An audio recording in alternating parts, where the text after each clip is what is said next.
pregunta que le hace Herodes a la crema innata de los sacerdotes y a los escribas, que son los que más sabían del asunto, sobre dónde ha de nacer el Mesías, la respuesta fue Miqueas 5:2. Y tú, Belén de la tierra de Judá, no eres la más pequeña entre los príncipes de Judá, porque de ti saldrá un guiador que apacentará a mi pueblo Israel. Lo que sabemos de seguro es que, primera, se lo citaron de memoria. Segundo, lo citaron en hebreo. Y tercero, todos estaban de acuerdo en lo que estaban citando. Y los comentaristas, si en algo están todos de acuerdo, es que ahí no se está citando la Septuaginta, porque en la Septuaginta lo pone algo diferente, sino que se está citando directamente del texto hebreo. Ahora bien, si vamos a Miqueas 5:2 y lo leemos en la misma Biblia, en español, dice: Pero tú, Belén Efrata, pequeña para estar entre las familias de Judá. Pues dice todo lo contrario. Aquí te dice que es pequeña para estar entre las familias de Judá, y en Mateo te dice: no eres la más pequeña entre los príncipes de Judá. Fijémonos en el no. El no pone la frase a la inversa. Ante este problema, tanto Jerónimo como Agustín de Hipona dicen que obviamente, como está en el original en Miqueas, es lo correcto. Eres pequeña para estar entre las familias de Judá. Ahora bien, muchos comentaristas dicen que ahí el problema está que Mateo hizo una traducción por libre e interpretativa de Miqueas.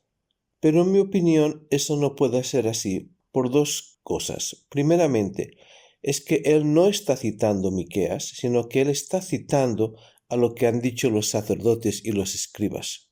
Y ciertamente los escribas no iban a citar diferente de cómo están las escrituras, porque ellos lo tenían memorizado y en ningún momento se les ocurriría cambiar una letra, ni una palabra, y mucho menos una palabra que cambie el significado del versículo.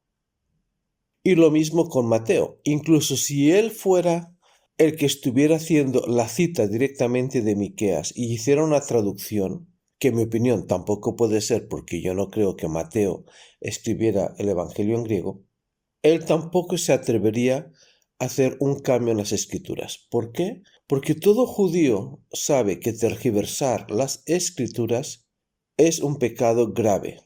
Es lo que se llama un pecado con culpabilidad. O sea, hay pecados que se hacen porque la persona no sabe, porque se descuidó, porque no sabía que eso era pecado, no sabía, yo que sé, que en la sopa le han metido cerdo y se la tomó. Esos pecados son pecados sin culpa. Pero en este caso, tergiversar, hacer un cambio en las escrituras, es un pecado con culpabilidad. De modo que la pregunta es, ¿y qué es lo que hace ese no ahí que le da el significado opuesto? Hay otros comentaristas minoritarios que consideran que ese versículo está puesto ahí más adelante por algún copista.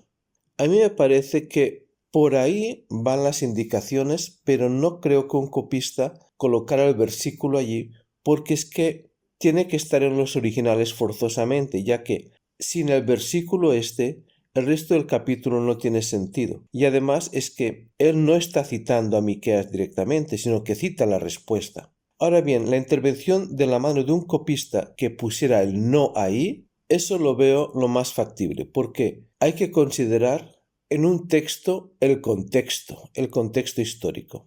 Los evangelios más antiguos de Mateo que se tienen son del siglo IV. En el siglo IV, los copistas habían ya copiado sobre copiados, porque a diferencia del Antiguo Testamento, los libros del Nuevo Testamento se escribían todos sobre papiro. El papiro se pudre muy fácilmente, se estropea con mucha facilidad, y por eso no tenemos copias de nada hasta básicamente el siglo IV. Hay algunos fragmentos anteriores de algún libro del Nuevo Testamento, pero así enteros, hasta el siglo IV no tenemos nada. Y los copistas del siglo IV no hablaban hebreo y no consideraban que el hebreo fuera una lengua sagrada ni una lengua autoritaria. No consideraban que las escrituras hebreas tuvieran ningún valor. Para ellos, las únicas escrituras que valían era la Septuaginta. Y de hecho, aunque digamos que hablaran hebreo, tampoco tendrían dónde ir a conseguir una copia de Miqueas, porque estaban prohibidas las escrituras en hebreo en las iglesias y en las sinagogas. Todavía faltaría un siglo para que Jerónimo le regresara al cristianismo la autoridad de las escrituras hebreas. Fue él quien dijo, con el apoyo del obispo de Roma, que las escrituras en hebreo eran canónicas, eran autoritarias y estaban inspiradas por Dios, con lo cual se ganó la enemistad de todo el mundo. Por lo tanto, en mi opinión, ese no allí lo puso algún copista que al leerlo dijo, mira, pero esto está mal. ¿Cómo que Belén es pequeña para estar entre los príncipes de Judá? Si Belén es de lo más importante. Acordémonos que durante siglos y siglos se hacían peregrinaciones a Israel y a donde se iba a Jerusalén, lo que lo ponen las escrituras. Pero para el siglo IV, Jerusalén tenía importancia, pero Belén estaba a la par en importancia a Jerusalén en cuanto a peregrinaciones. Nunca se habían hecho peregrinaciones a Belén, pero a partir de la aparición del cristianismo se empezaron a hacer peregrinaciones hasta el día de hoy. Bueno, hoy no tanto porque la verdad ir a Belén es un poco complicado porque tienes que tener la protección del ejército, pero bueno, todavía se puede ir. Y todavía se hacen muchas peregrinaciones allí. Entonces, él no estuvo de acuerdo con lo que pone ahí y simplemente le añadió un no. Eso yo creo, en mi opinión, que sería lo más factible. Ahora bien, lo otro a destacar aquí es que si vas a Miqueas, dice, pero tú, Belén Efrata, pone Efrata porque Belén antes se llamaba Efrata, que quiere decir fructífero, y además así es como se diferencia de la otra Belén que queda en la tribu de Zebulón, pequeña para estar entre las familias de Judá, dice entre las familias, mientras que en Mateo dice entre los príncipes. Ahí también el copista le puso un poco el dedo en la balanza. ¿Cuál es la traducción correcta? En cierta forma ambas son correctas, tanto príncipe como familia, aunque no son exactas. La traducción que sí no es correcta es la de la King James y la de la mayoría de las Biblias inglesas, donde pone pequeña entre los millares de Judá. Este es el problema al traducir la palabra Elefim o Alefim, como quieras que se pronuncie según se pongan los puntos masoréticos, que es la que pone y que significa miles, pero que quede claro que en Judá nunca han habido miles de pueblos. Entonces, eso no es posible. Ahora, ¿a qué se refiere con millares? Que inicialmente sí es lo que pone. Pues es que la palabra tiene tres traducciones posibles. Una es millares, y que aquí no cuadra, porque no es de lo que está hablando.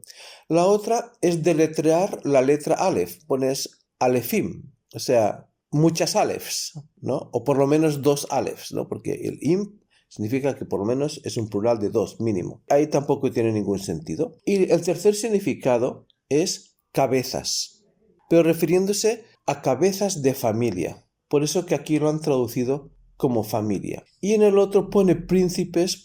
Las cabezas de familia son también los que mandan en el clan. Entonces, como están algunas Biblias que pone entre los clanes de Judá, para mí ese sería lo más exacto del versículo.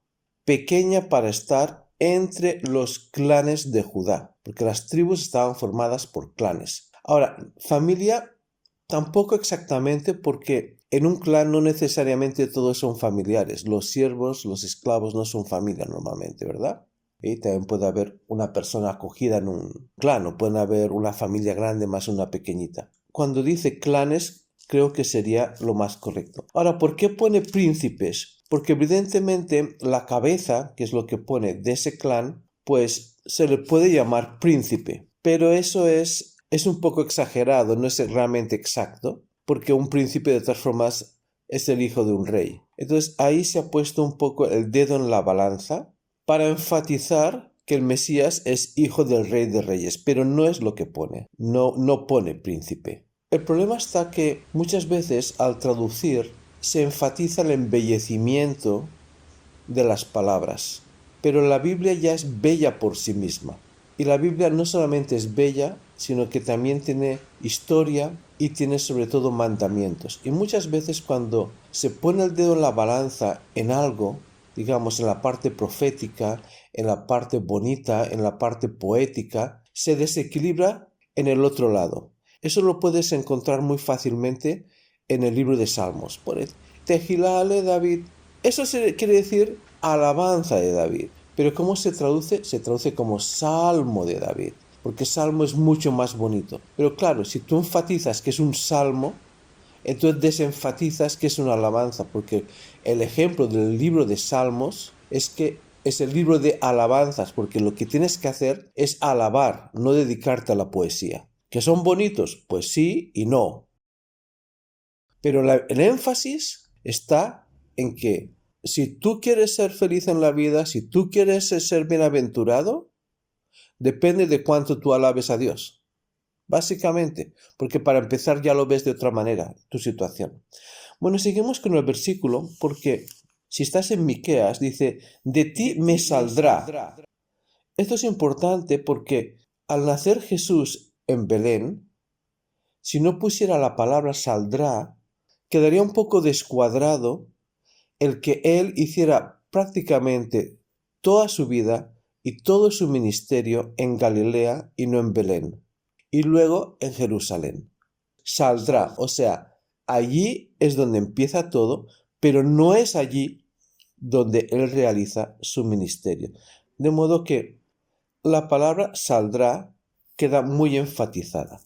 Y luego sigue el que será Señor en Israel. Ahí sí también es poner el dedo en la balanza, porque si tú cuando lees en el Antiguo Testamento, tú lees la palabra Señor, automáticamente piensas que en los originales pone Adonai o pone el nombre de Dios, o sea, lo que los judíos en sus Biblias, en sus conversaciones, para no pronunciar el nombre de Dios, ya que nadie sabe cómo se pronuncia y mejor así, pues se pone, dicen Hashem, pero no pone Hashem, no pone Adonai tampoco, sino que como lo pone, por ejemplo, creo que es en la Biblia textual y en algunas Biblias lo pone gobernador, que eso es realmente lo que dice ahí, el que gobernará. En el Evangelio sí saldrá un guiador, sí, también eso sería pues congruente con lo que pone. Y sus salidas son desde el principio, desde los días de la eternidad. Ahora, esto es muy interesante porque eso es la frase que te indica que es el Mesías. Esta parte está omitida en Mateo 2, pero hay que pensar que Mateo es un libro pequeñito. Él está escribiendo un libro que tú te lo puedes leer en un ratito de punta a punta, en un corto espacio de tiempo.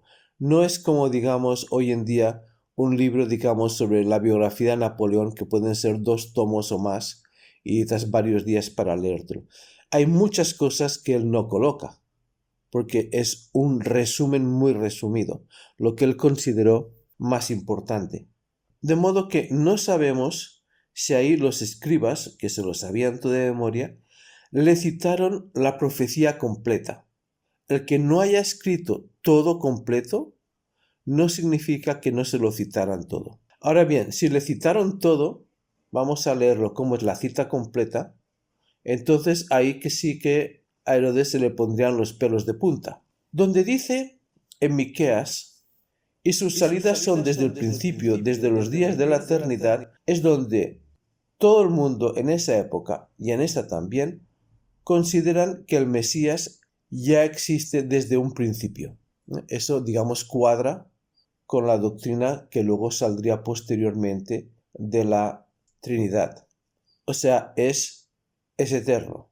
Y así lo interpretaban también ellos. Y luego dice, pero les dejará hasta el tiempo que dé a luz, la que ha de dar a luz, y el resto de sus hermanos se lo verá con los hijos de Israel. Esto como lo interpretaban ellos, o sea, como lo puedes leer en la Mishnah, es que tardarían 9 meses. Habían diferentes tipos de interpretaciones. Algunos interpretaban que empezaría su reinado 9 meses después de que en todo el Imperio Romano hubiera paz y se hubiera extendido a su máxima ocupación. Y otros consideraban que pasarían 9 meses, o sea, el tiempo que dé a luz, en que los romanos tendrían ocupado Israel. Y en ese momento, cualquiera de las dos interpretaciones ya se había cumplido. Por lo cual, Herodes tendría que estar muchísimo más alarmado. O sea, había nacido el bebé, y diría, bueno, pero para cuando sea mayor, yo ya no estaré, porque yo ya tengo mis años, soy viejo. Pero la interpretación que le daban es que eso sería ya. Eso lo puedes leer en la Mishnah. Claro que puedes decir, bueno, la Mishnah fue escrita un par de siglos más tarde. Sí y no. Fue escrita un par de siglos más tarde de estos acontecimientos, pero ya fue redactada en aquella época o antes de aquella época. Porque es que la historia del pueblo de Israel es la historia de sus libros. Ellos memorizaban los libros. De hecho, había una profesión que era, no me acuerdo cómo se llama, era el memorizador. Era una persona que tenía memorizada un montón de libros, de la Biblia y de la Mishnah y de lo que fuera. Entonces, cuando un escriba quería consultar algo o alguien quería consultar algo, decía, ¿tú tienes memorizado el libro de Éxodo? No, yo no, lo tiene aquel. Aquel, tú, ven. ¿Qué dice sobre esto y esto? Y entonces el hombre le recitaba de memoria, palabra por palabra, sin cambiar una letra, lo que le estaba pidiendo. Y la Mishnah la tenían memorizada. Ahora, esas personas no entraban en debates, eran solamente libros ambulantes, por así decir, porque si entraban en un debate, entonces ya puede pasar lo que pasa con las traducciones, que son tendenciosas. Él no tenía opinión de nada. Seguramente en su casa pues opinaría, pero él no hablaba de sus opiniones con nadie, de forma que no se las reafirmaba y se dedicaba simplemente a la citación. Entonces los escritos mishnaicos son del siglo II, incluso del siglo III, algunos, pero su composición es del siglo I y del siglo I anterior a Cristo. Y las interpretaciones que ellos le daban es que eso iba a pasar ya. Y lo interpretaban sobre los romanos, porque eso es muy, muy común en la historia, coger una profecía bíblica e interpretarla según el contexto de ese momento. Entonces, para ellos, aquí lo que está hablando es de quitarse de encima a los romanos. Luego ya en el Talmud y luego ya en la Edad Media y todo eso, ya no están pensando en los romanos porque ese contexto ya ha cambiado. Pero eso es muy normal. También a finales del siglo IX iba a llegar el fin del milenio y ya mucha gente interpretaba la Biblia como que el fin del mundo es ya. Y cuando apareció el protestantismo y la persecución católica, y el Papa pues eran unas barbaridades que le hacían a los creyentes, unas torturas, algo completamente desbordante. Bueno, muchos enseguida aplicaban las escrituras, el Papa es el anticristo. Yo viviera en aquella época también pensaría que el Papa es el anticristo, por lo que hacían, ¿no? Claro que a veces estas profecías sí son un cumplimiento parcial. O hace unos años atrás, cuando el Ayatollah Khomeini parecía que se iban a comer el mundo, el Ayatollah Khomeini es el anticristo. O aparece el COVID y ya es una señal. Entonces mucha gente tiende a pensar en el cumplimiento de las escrituras según el momento que ellos están viviendo ahí. Y muchos de los judíos interpretaban estos versículos de Miqueas como un cumplimiento en esos momentos de que el Mesías, cuyo principio es desde los días de la eternidad, vendría para quitarse los romanos de encima. ¿Y cuánto tardaría? 9 meses. Y luego dice, y él estará y apacentará con poder del Señor, con grandeza del nombre del Señor su Dios, y morarán seguros, porque ahora será engrandecido hasta los fines de la tierra. Como está traducido en Mateo 2, es que la cita textual es solo hasta porque de ti saldrá un guiador. Ahora, luego dice que apacentará a mi pueblo Israel. Eso lo pone sí y no. Eso está en Miqueas, como hemos leído un poco más abajo. Entonces, una de dos. O Mateo está indicando que sí le citaron toda la profecía completa, pero que él no la copia, sino le pone al final el pedacito último, que apacentará a mi pueblo Israel, o simplemente este que apacentará a mi pueblo Israel es una interpretación o un resumen de lo que está al final de la profecía en Miqueas. Simplemente él no lo copia todo. Entonces ahí sí que es un comentario. Pero como el comentario está al final y en hebreo no hay comas, ni puntos, ni separaciones, quizás se ha interpretado como si fuera parte de la cita. Pero quizás no es parte de la cita. Entonces ahí está diciendo que él está comentando. Bueno, en el Mateo 2.7 luego dice, entonces Herodes, llamando en secreto a los magos, indagó de ellos diligentemente el tiempo de la aparición de la estrella. Bueno, al decir ahí llamando en secreto, la pregunta es, ¿y cómo lo sabía Mateo si era en secreto? Bueno, hay varias opciones. Una que uno de ellos rompiera el secreto, yo diría más bien Herodes, porque los otros se fueron. O en algunas Biblias no lo traducen como llamando en secreto, sino llamando aparte. Claro, tú puedes tener una conversación aparte y luego contarle a otros cuál fue la conversación. Ahí también Agustín de Hipona hace una interpretación un poco rara, pero curiosa, que él dice, ¿para qué les va a indagar si ya le han dicho que están siguiendo la estrella? Solo tiene que seguir la estrella también. Según Agustín, pero claro, eso ya es inventarse un poco la historia, pero si es curioso, dice que la estrella desapareció y que después que les indagara, volvió a aparecer. Es un poco raro, pero dejémoslo ahí. En el versículo 8 dice, y enviándolos a Belén dijo, id allá y averiguad con diligencia acerca del niño, y cuando le hallaréis, hacedmelo saber, para que yo también vaya y le adore. Allí evidentemente él está asustado y está dando una falsa cara de piedad, una falsa cara de que yo también voy a ir a rendirle homenaje. Evidentemente ahí no dice yo también voy y le adore, sino yo también voy y le rinda homenaje porque ha nacido un rey. Pero la pregunta es, ¿para qué les dice que ellos vayan si Belén queda ahí al lado? O sea, Belén queda tan cerca de Jerusalén que desde allí se ve Belén en cualquier día. Tendría que estar muy nublado para que no se vea. Es muy cerquita. Él puede enviar unos jinetes y en un rato te regresan con la averiguación que hagan hecho. ¿Por qué los envía a ellos? Porque si envía a los jinetes, él teme que se vaya a alarmar y que vaya a pasar lo que luego pasó, que cogieron y se fueron, que escondieran al niño. Él manda decir, yo también soy piadoso, también quiero ir a rendirle homenaje, hacedme saber dónde está. Ellos, habiendo ido al rey, se fueron, y aquí la estrella que habían visto en el oriente iba delante de ellos, hasta que llegando se detuvo sobre donde estaba el niño. Es ahí donde Agustín, esta repetición de la estrella, pues le hace pensar que apareció, desapareció. Pero lo importante es que en este capítulo se cita a Miqueas y la profecía de Miqueas se cumple al pie de la letra.